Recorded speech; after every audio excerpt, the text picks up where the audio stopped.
ليه ستيرلينج ممنوع يلعب مع فاينورد رغم انهم لسه متعاقدين معاه من يومين؟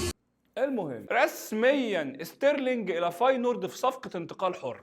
حلو بعد يوم من التعاقد بدات اخبار تطلع ان ستيرلينج ممنوع انه يلعب او يتدرب مع فاينورد، وبعض الصحف قالت ان ده بسبب مشاكل انضباطيه واخلاقيه والنادي وقفه لحد ما حققوا معاه. بس خلي بالك مفيش اي مصدر اكد المعلومه دي. على الناحيه الثانيه بعض المصادر الموثوقه في هولندا قالت ان ستيرلينج ما ينفعش يلعب دلوقتي لانه لسه منتظر الحصول على تصريح العمل اللي هو اذن رسمي من حكومة الدولة لشخص أجنبي يشتغل في البلد بشكل قانوني. وستيرلينج راجل بريطاني يعني أجنبي. إيه يا حمودة الهبل اللي أنت بتقوله في الجغرافيا ده؟